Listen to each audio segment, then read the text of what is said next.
Snow fell heavy over Chicago's west side that Thanksgiving night.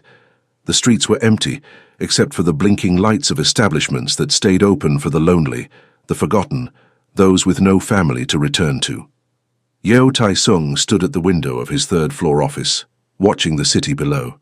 His geometric Korean tattoos, interlocking hexagons forming the symbol of his bloodline, climbed up his neck and disappeared beneath the collar of his perfectly pressed shirt. At 35, he'd built an empire in the shadows, but tonight, surrounded by untouched bottles of soju and framed photos of parents he hadn't seen in a decade, loneliness was an open wound. "Boss, you should go home," said Ro Daewon, his right-hand man, standing in the doorway. At 42, Daewon had known Tae-sung since they were teenagers running the streets of Seoul. "This is my home," Tae-sung replied in Korean, eyes never leaving the window. 3 blocks away, in the damp basement of an abandoned building, 3 girls huddled under a thin blanket. Camilla Brooks, 16 years old, kept her younger sisters close to her body, trying to share what little warmth they had. "Cam, I'm hungry," whispered Soleil, the youngest at 8, her big brown eyes full of unshed tears. "I know, baby. Tomorrow I'll figure something out, I promise." Camilla squeezed her little sister tighter, feeling the crushing weight of responsibility. 3 weeks since they'd run from the foster system. 3 weeks living on the streets, dodging social services, gangs, predators. "That Chinese restaurant was still open," said Indy, the middle child at 12, always observant. "The lady there looked nice." "No charity," Camilla snapped, harsher than she meant to. "We can't trust anyone." But fate had other plans. Around 11 p.m., when Tai-sung finally decided to walk the streets to clear his mind, he heard it. A muffled cry coming from the alley beside Mrs. Liang's restaurant. His instincts, sharpened by years of surviving dangerous worlds, made him pause. There, huddled between dumpsters, were 3 black girls. The oldest immediately stood up, placing herself in front of her sisters like a human shield. "Don't come closer," Camilla shouted, gripping a shard of glass with a trembling hand. Tae-sung stopped. He recognized that look, the same terror and determination he'd seen in his own reflection years ago when he'd arrived in America with no English, no money, no one. "You hungry?" he asked in accented English, keeping his distance. Slowly he pulled his wallet from his pocket and placed it on the ground. "Restaurant there, Mrs. Liang. Tell her Tai-sung sent you, she'll feed you." Before Camilla could respond, he was already walking away, hands in pockets, disappearing into the blizzard. Indy was the first to move, grabbing the wallet. Inside, she found $500 in cash and a business card with just a phone number. "Who was that guy?" Soleil asked, still shivering. Camilla stared in the direction where the man had vanished, her survivor's mind calculating risks and possibilities. But something in those eyes, a familiarity with pain, made her hesitate before throwing the money away. "I don't know," she murmured. "But let's eat first. Then we decide." What none of them knew was that this brief encounter in the alley had triggered a series of events that would intertwine their destinies in ways impossible to predict. Because Tai-sung, the man who'd built walls around his heart after years of betrayal and loss, had just found something he wasn't looking for, a purpose beyond survival. And the Brooks sisters, used to being invisible to a world that didn't want them, were about to discover that protection could come from the most unlikely sources.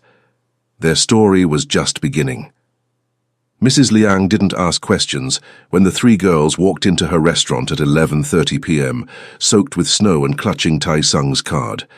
She simply sat them at the back table, brought warm blankets, and started preparing food. "You know Mr. Yo?" she asked in careful English as she placed steaming bowls of jjajangmyeon and tangsuyuk in front of them. "Who?" Camilla asked, defensive. "Tai-sung, the man who sent you here." Mrs. Liang smiled gently. "He looks scary, yes, but he has good heart. Broken heart, but good." Soleil devoured the food like she hadn't eaten in days, because she hadn't. Indy watched everything with curious eyes, cataloguing every detail. The photos on the wall, the Chinese characters, the way Mrs. Liang looked at them with maternal concern. "Why did he help us?" Camilla finally asked, lowering her guard just a millimeter. Mrs. Liang sat down, her weathered hands wrapping around a cup of tea. Tae-sung came here 15 years ago. 16, maybe. Alone, like you. Slept in alleys like you. He remembers. Is he? Indy started. Dangerous, yes. Powerful, yes.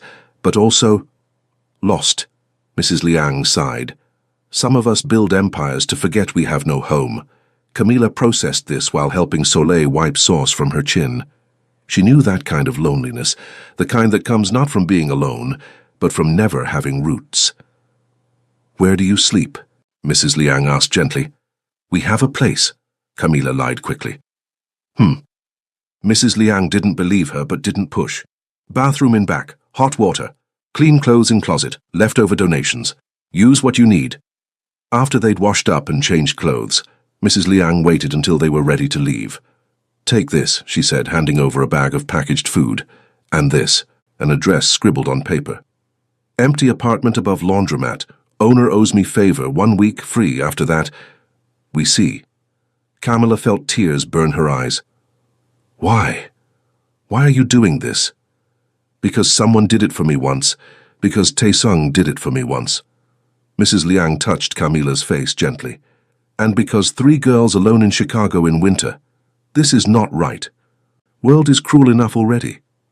Meanwhile, in Tae-sung's office, Daewon was reporting the night's updates. Phantom's moving on territory again. He wants the west side. Tae-sung didn't even look up from his documents. Let him try. Boss, you seem distracted. For the first time in hours, Tae-sung paused. The 3 girls in the alley came back to his mind, especially the oldest one, with that warrior's look, despite her frail body. How old were you when you came to Chicago? Tae-sung asked suddenly. Daewon blinked, surprised. 19. Why? I was 16. Do you remember what it was like? The fear, not knowing if you'd wake up the next day. I remember. Daewon sat down, sensing something had shifted. What happened tonight? Tae-sung finally looked at him. I saw. Ghosts of who I was. And I realized I built all this. He gestured at the empire around them. But for what? To die alone in an empty office on Thanksgiving? You're not alone, boss. You have all of us. That's not the same. Tae-sung's fingers traced the geometric patterns on his neck unconsciously. These tattoos, they're supposed to represent lineage, family, legacy. But what legacy am I leaving? Fear? Money? An empty throne? Daewon had never heard his boss talk like this. In 15 years of loyalty, he'd seen Tae-sung be ruthless, strategic, cold when necessary. But vulnerable? Never. The girls in the alley, Daewon said quietly. They got to you. The oldest one. She looked at me like I was a monster, and she was right. Tae-sung stood, walking to the window. But she also stood between me and her sisters without hesitation. When's the last time someone was willing to die for me? Not for money, not for respect, but just because. What are you going to do? I don't know yet. Tae-sung pulled out his phone, staring at the number he'd memorized from the security footage of the alley.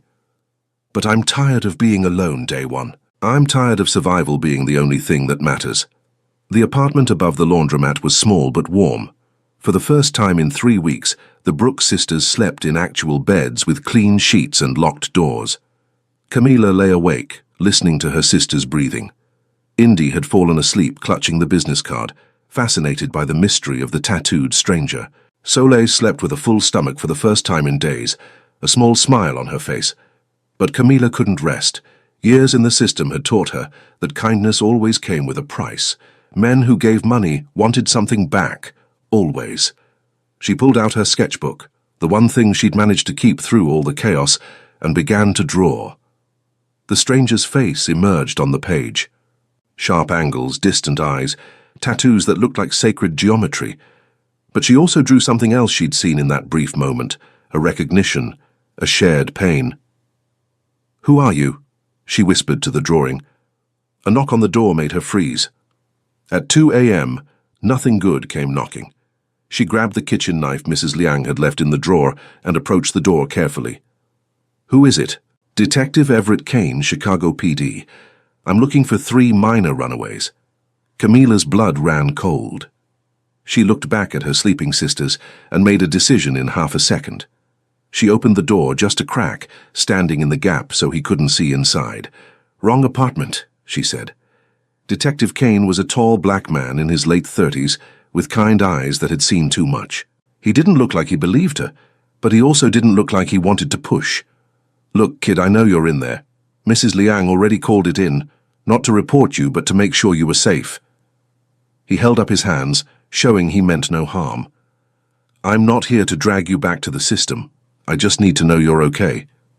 "We're fine." "Fine isn't sleeping in alleys in November." Kane sighed. "I've read your file, Camila. I know why you ran. And between you and me, I don't blame you. That foster home was a nightmare waiting to happen." Camila's grip on the knife tightened. "So, what do you want?" "I want to help. Real help, not system help." He pulled out a card, different from Tae-sung's. This one had an actual name and badge number. "But I can't do that if you don't trust me enough to talk. I don't trust cops." "Smart kid." Kane smiled sadly. "But I'm one of the good ones, I promise. And I'm also concerned about something else." "What?" "The man who gave you money tonight. Yo Tae-sung." Kane's expression darkened. "You know who he is?" "Some guy who felt sorry for us. That guy runs half the underground in this city. Korean organized crime, protection rackets, everything your tax dollars don't cover." Kane leaned closer. "I'm not saying he's going to hurt you. Hell, knowing his reputation, he probably won't. But men like that don't do favors for free." Camilla processed this, her mind racing. "What do you know about him?" Kane hesitated, then decided honesty was better. First-generation immigrant, came here alone as a teenager, built his organization from nothing. Ruthless when he needs to be, but he's got a code. Doesn't deal drugs, doesn't touch kids, doesn't tolerate abuse. It's why I haven't been able to touch him. Everyone he protects actually loves him." "Sounds like you respect him." "I respect what he could have been if the world had given him a fair shot." Kane straightened up. "Look, I'll make you a deal. You keep this apartment for the week, keep your sisters safe and in school. Yeah, I know Indy's a genius and Soleil needs structure. I'll work on finding you a better placement, something real.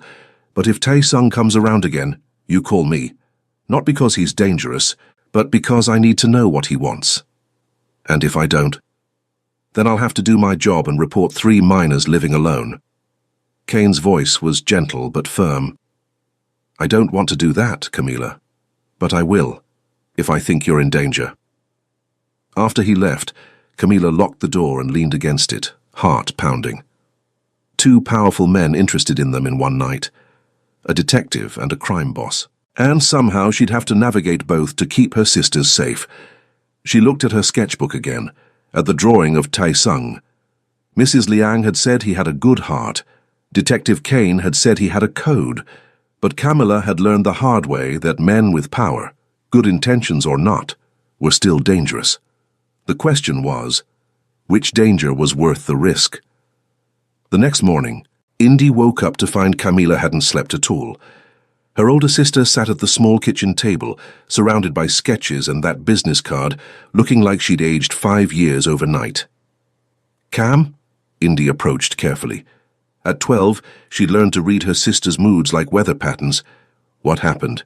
"A cop came by last night. Knows we're here." "Are we running again?"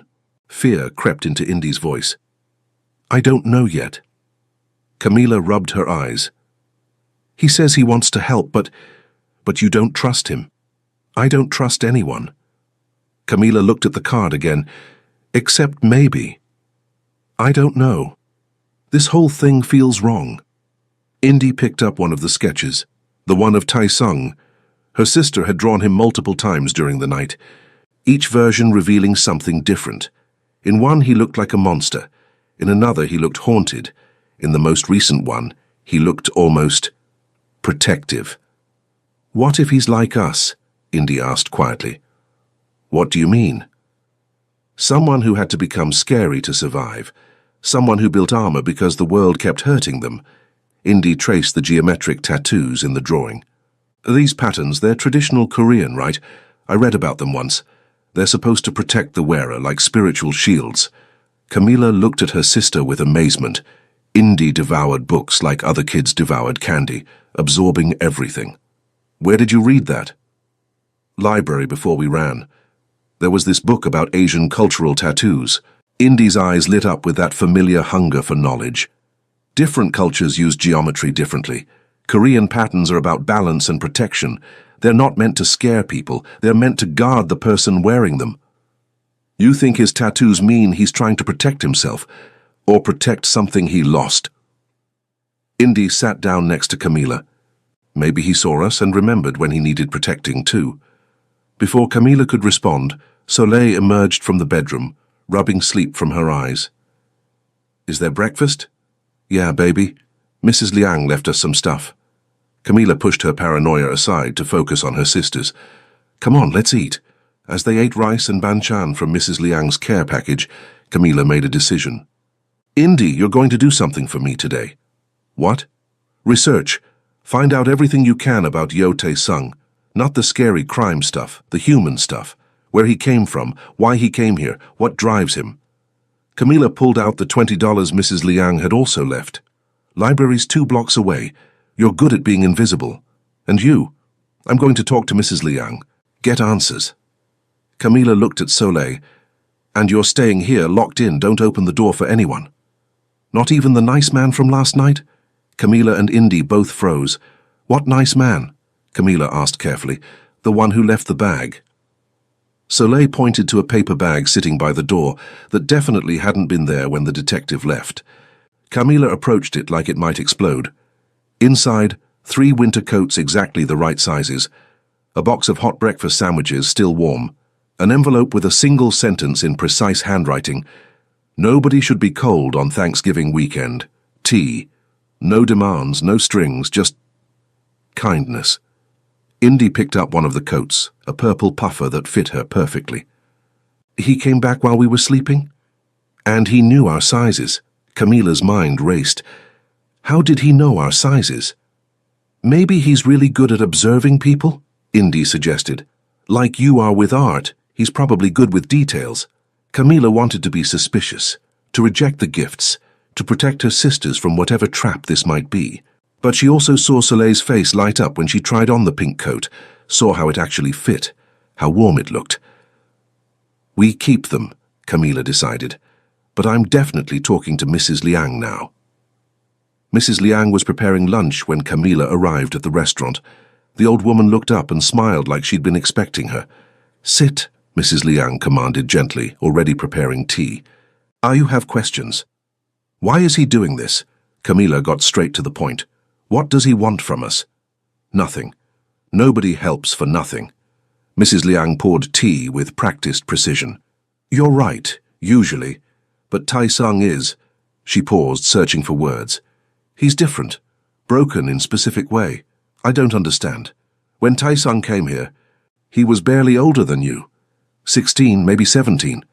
His father had been killed in Seoul. Gang violence. His mother used all their money to send him to America, told him to survive, to be safe." Mrs. Liang's eyes grew distant. "But America was not safe. He slept in alleys, starved, fought, did things he's not proud of, built empire not because he wanted power, but because he never wanted to be helpless again." Camila sipped her tea, recognizing the story because it mirrored her own in too many ways. "But empire is lonely," Mrs. Liang continued. "All that power, all that respect, and still he eats Thanksgiving alone. Still he has no one to protect him." She looked at Camila directly. "Then he sees 3 girls in alley. And he remembers. He remembers being 16 and alone and terrified. So we're what, his charity case, his redemption arc? You're his reminder that he's still human." Mrs. Liang's voice was firm. "He's not looking for thanks. He's not looking for loyalty. He's looking for purpose beyond survival. You 3 gave him that just by existing." "That's a lot of pressure to put on 3 kids." "Is it?" Mrs. Liang raised an eyebrow. "You protect your sisters with everything you have, yes, would die for them, in a heartbeat. Then you understand him better than you think. He just has bigger resources to protect with." Camila sat with that for a moment. She'd spent so long seeing threats everywhere that she'd forgotten some people just helped. Not for gain, but because they remembered what it was like to need help. "What about the detective?" Camila asked. "Kane. He came by last night. Mrs. Liang's expression shifted. Everett is good man too. Complicated but good. He's been trying to catch Tai Sung for years, but I think secretly he respects him. They're not so different, both trying to protect this neighborhood in their own way. So I'm caught between a crime boss and a detective. You're caught between two men who see three girls in danger and want to help. Mrs. Liang smiled. The question is not who to trust. Question is, what do you need? Camila thought about her sisters. Soleil needed stability, routine, school. Indy needed books, education, a chance to use that brilliant mind. And she needed to not carry everything alone anymore. I need safety, Camila admitted quietly. Real safety. Not just for a week, but forever. Then maybe you stop running and start building. Mrs. Liang patted her hand. Tai Sung built empire from nothing. Detective Kane built career from nothing. You can build family from nothing too. But you can't do it alone. And you can't do it without accepting help. Meanwhile, at the Chicago Public Library, Indy was doing what she did best. Research. She'd found articles about Korean immigration in the 90s and early 2000s, about first-generation struggles, about how some kids who came alone turned to organized crime, not from evil but from necessity. She'd found mentions of the Yeo family, never by name, but by reputation. Protectors of Koreatown, they called them.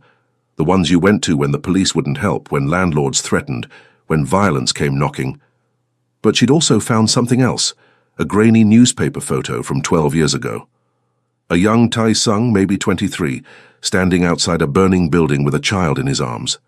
The headline read, "Local man saves family from arson attack." Indy photocopied the article and kept digging. More stories emerged. A restaurant owner whose business was saved from aggressive developers. A woman whose abusive ex-husband disappeared after one visit from Tai Sung. An elderly couple whose medical bills mysteriously got paid after they were evicted. He wasn't a hero in the traditional sense, but he was a guardian in the shadows, protecting those the system ignored. She was so absorbed in her research that she didn't notice someone sit down next to her until he spoke. That's a lot of articles about Korean organized crime for a 12-year-old. Indy looked up to find Tai Sung himself sitting beside her, dressed in a simple black sweater and jeans, looking far less intimidating than last night. His geometric tattoos peeked out from his collar, catching the library's fluorescent light. "You followed me," Indy stated calmly, not as afraid as she should be. "I protect what's mine." Then he paused. "That came out wrong. I meant I'm keeping an eye on you three, making sure you're safe. We're not yours to protect." "I know, but I'm doing it anyway." Tai Sung glanced at the photocopies. "Finding what you're looking for? Depends. Are you a good guy or a bad guy?" "Probably both." His honesty surprised her. "I've done things I'm not proud of, hurt people who deserved it, built power on fear. But I've also protected people who had nowhere else to turn." "So you tell me." Indy studied him with those sharp 12-year-old eyes. "You saved that family from the fire. Arson attack by a rival gang. The father worked in my territory, refused to pay protection to the other side. They tried to make an example." Tai Sung's jaw tightened. "I made an example of them instead." "By making them disappear? By making them leave Chicago and never come back?" He met her gaze steadily. "I'm not a killer, Indy. Not if I don't have to be, but I am very good at making problems go away." "How do you know my name?" "Mrs. Liang told me. I asked her about the three girls I helped last night." Tai Sung leaned back. "She told me your sister draws, you read everything, and the little one loves pink. She also told me you ran from a foster home where the father was. Inappropriate." Indy's blood ran cold. She had no right. She had every right. Because that man, the one who made you run. Tai Sung's voice dropped to something dangerous. "He's going to have a very bad week, not violent, just financially devastating, and he'll know exactly why. You can't just—" "I already did. Last night after I left you the coats." Tai Sung stood up. "Nobody touches kids in my city. Nobody. That's my one absolute rule." Indy watched him prepare to leave, her mind struggling to categorize him. "Why are you really doing this?" Tai Sung paused, his hand on the back of the chair. "You know what these tattoos mean?" He touched his neck, where the geometric patterns were visible. "Protection, balance, family. My grandmother gave me these patterns before I left Seoul, said they'd keep me safe, remind me where I came from. His fingers traced the hexagons gently, but I forgot. I spent so long surviving that I forgot what I was supposed to be surviving for. Then I saw you three in that alley and I remembered. Remembered what? That protection is supposed to run both ways. That power means nothing if you don't use it to guard the helpless. He looked at her directly. You three don't need me. Your sister Camila is fierce enough to move mountains. But you shouldn't have to fight alone. Nobody should. After he left, Indy sat there for a long time, looking at the photocopies and the business card and trying to understand how the world could contain people like the foster father and people like Tai Sung at the same time. Then she gathered her materials and headed back to the apartment, because Camila needed to know. The scary tattooed man wasn't their enemy. He might actually be their salvation. Things were quiet for 3 days. Camila got the girls enrolled in school using Mrs. Liang as a temporary guardian on the paperwork. Detective Kane checked in daily, but kept his distance. Tae Sung didn't appear again, but small gifts kept arriving. Groceries, school supplies, a laptop for Indy with a note that just said, "For research." Camila wanted to refuse it all, but Soleil's laughter as she unpacked new clothes, Indy's joy at having a computer for her studies, she couldn't take that away from them. But peace never lasted. On the 4th day, Baek Phantom Hyun-woo made his move. Phantom was everything Tae Sung could have become if he'd chosen cruelty over code. Young, ruthless, and hungry for power, he'd been pushing into Tai Sung's territory for months, and he'd noticed the boss's unusual interest in 3 black girls staying above Mrs. Liang's friend's laundromat. Camila was walking Soleil home from school when the black SUV pulled up. 3 men got out, and she immediately knew something was wrong. She grabbed Soleil's hand and started walking faster, but they cut off her path. "Camila Brooks." The lead man smiled, but it didn't reach his eyes. "Our boss would like to talk to you." "Not interested." Camila pulled Soleil behind her, looking for escape routes. "Wasn't really a request, sweetheart." What happened next occurred in seconds. The man reached for Camila. She kicked his knee hard, and he went down cursing. But there were 2 others, and they were bigger, stronger. She fought like a wildcat, screaming for Soleil to run, but one of them had her arms pinned behind her back. Then Soleil did something incredibly brave and incredibly stupid. She bit the man holding Camila, sinking her teeth into his hand until she drew blood. "You little—" He raised his hand to strike an 8-year-old. The hand never connected. Tae Sung appeared like a ghost, catching the man's wrist mid-swing with a grip that made bones creak. The geometric tattoos on his neck seemed to pulse with barely contained rage. "You were about to hit a child," Tae Sung said quietly, each word measured and lethal. "In my territory. Explain to me why I shouldn't break every bone in your hand." "Phantom's orders." "Phantom doesn't give orders here." Tae Sung twisted the wrist slightly, and the man went to his knees. "Call him. Tell him to meet me at the warehouse in 1 hour, and tell him if he ever sends anyone near these girls again, there won't be enough of him left to identify." The men scrambled back to their SUV and fled. Tae Sung immediately turned to Camila and Soleil, his expression shifting from fury to concern. "Are you hurt?" His hands hovered over them, checking for injuries but not touching without permission. "We're fine," Camila managed, though she was shaking. "Soleil, baby, are you okay?" Soleil nodded, but she was crying now, the adrenaline wearing off. Tae Sung knelt down to her level. "You were very brave," he said softly, "but please don't bite people anymore. You might catch something." Despite everything, Soleil laughed through her tears. Tae Sung pulled out a handkerchief, perfectly white, perfectly pressed, and gently wiped her face. "Where's Indy?" he asked Camila. "Library. She stays late on Tuesdays." "Daewon," Tae Sung spoke into his phone without looking away from the girls. "Pick up Indy from the public library. Bring her to my place. Safe route, no tail." He hung up. "You're all staying with me tonight. Non-negotiable." "We can't—" "They know where you live, Camila. They know your schedule. They'll come back." Tae Sung stood, his jaw tight. "I have to handle Phantom, but I'm not leaving you 3 unprotected. My apartment has security, guards, everything you need. You'll be safe there while I end this. By end this, you mean... I'm going to have a very clear conversation about boundaries and consequences. Tae-sung's eyes were hard. Nobody threatens children in my city. Nobody. Tae-sung's apartment was nothing like Camilla expected. She'd pictured something dark, maybe garish, definitely masculine and cold. Instead, it was minimalist and clean, with Korean art on the walls and shelves full of books, many in English, teaching himself the language through literature. Daewon arrived with Indy, who immediately ran to her sisters. What happened? Are you okay? We're fine. Scary Mafia man saved us. Soleil was sitting on a leather couch that probably cost more than their entire foster care stipend, eating cookies that Tae-sung's housekeeper had provided. Phantom made a move, Daewon explained quietly to Tae-sung. He's been waiting for an opening. Then I'll give him one. Me, alone, the warehouse. Tae-sung was already changing into different clothes, still black but looser, easier to move in. You stay here with them. Boss. That's an order, Daewon. Tae-sung strapped on a knife, just one concealed at his back. If I'm not back in 2 hours, call Kane. He's not a friend, but he's honest. He'll make sure the girls are protected. Wait. Camilla stood up. You're going alone to fight a gang boss? I'm going alone to end a problem. Tae-sung checked his watch. Phantom wants my territory. He thinks I've gone soft because I'm helping you three.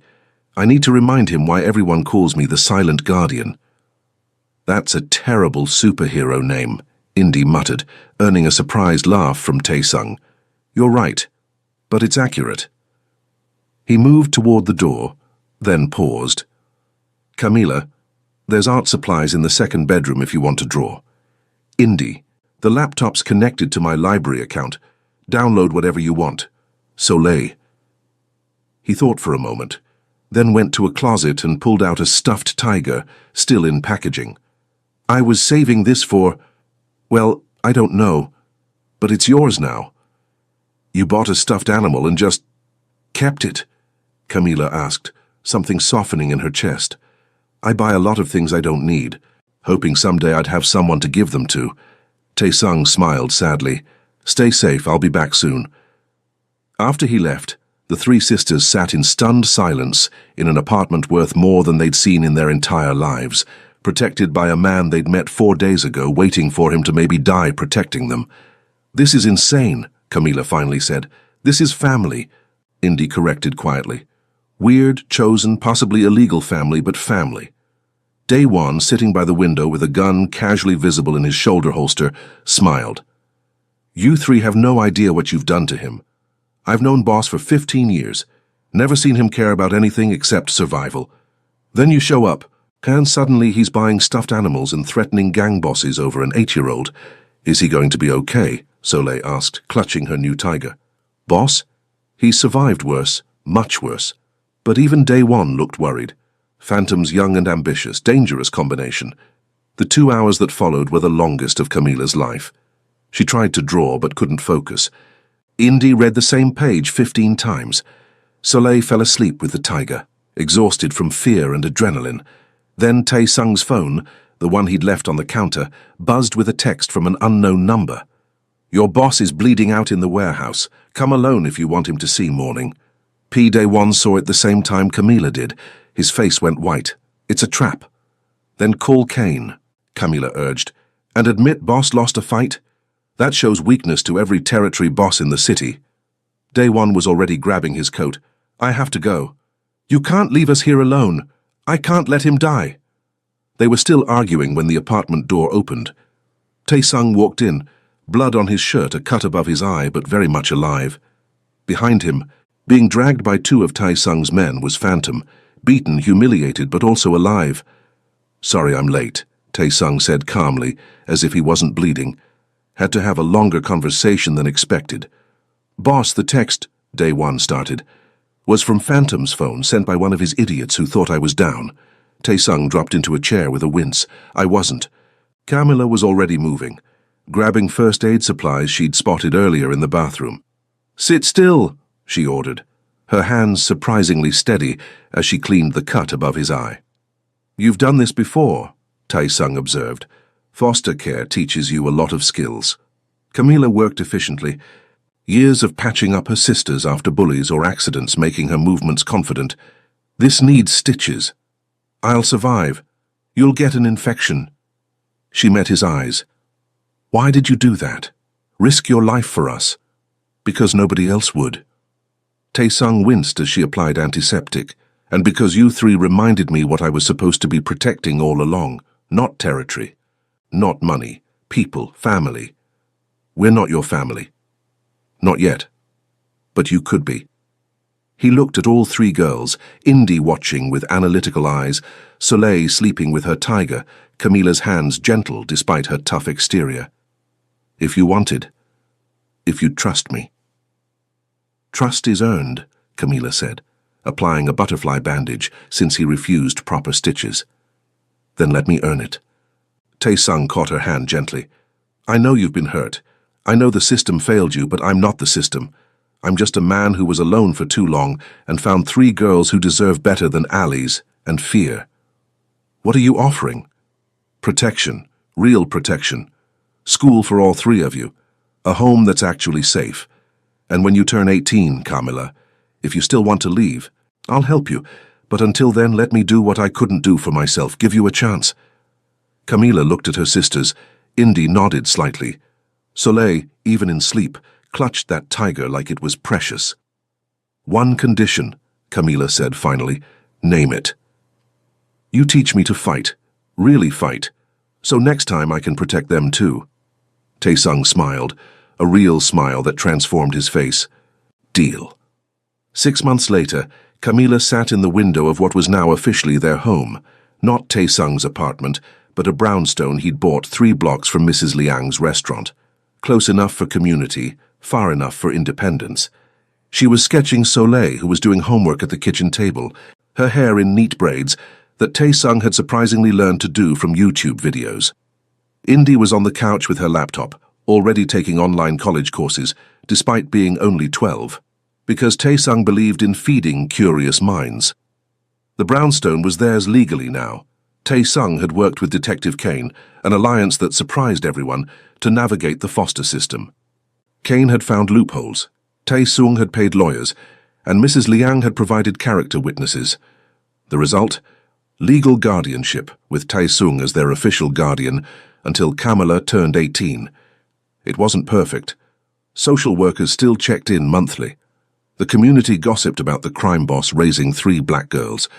Phantom's faction still caused problems, though they'd learned to stay away from the Guardian's daughters, as the streets now called them.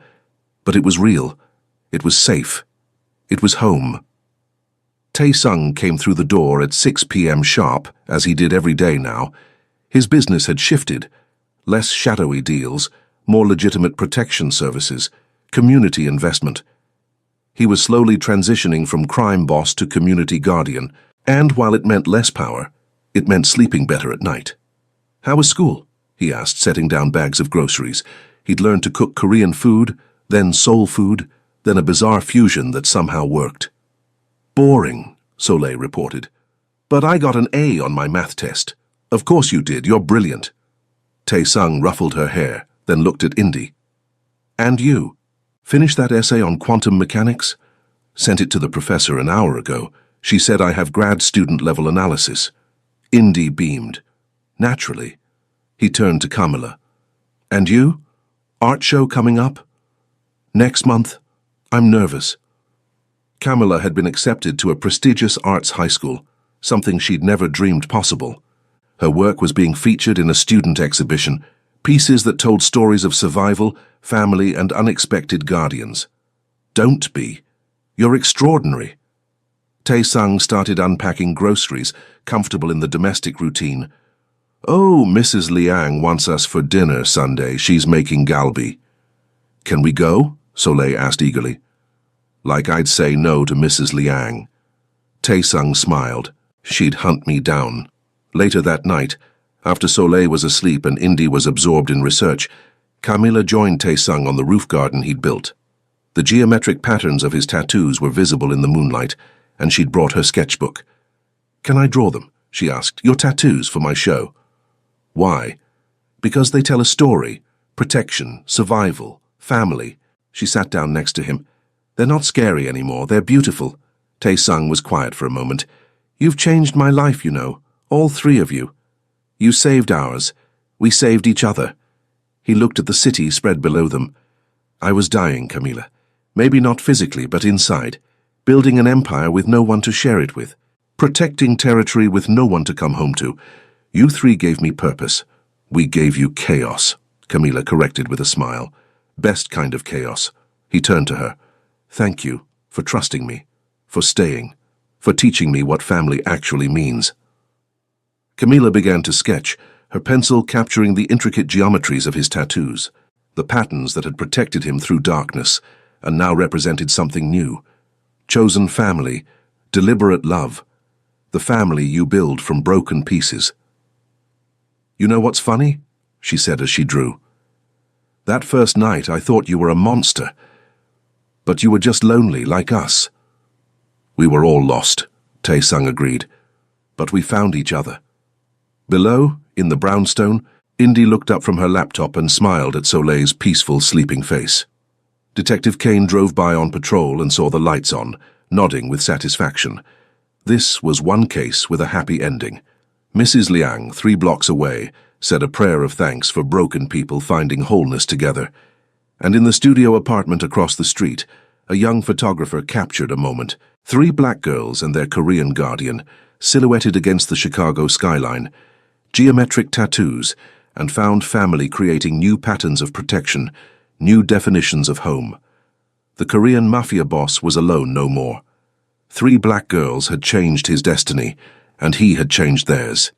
Together they had built something the world said was impossible, a family forged not in blood, but in choice, protection, and unconditional love. The geometries of their lives had aligned perfectly, creating a pattern more beautiful than any sacred tattoo, the pattern of belonging.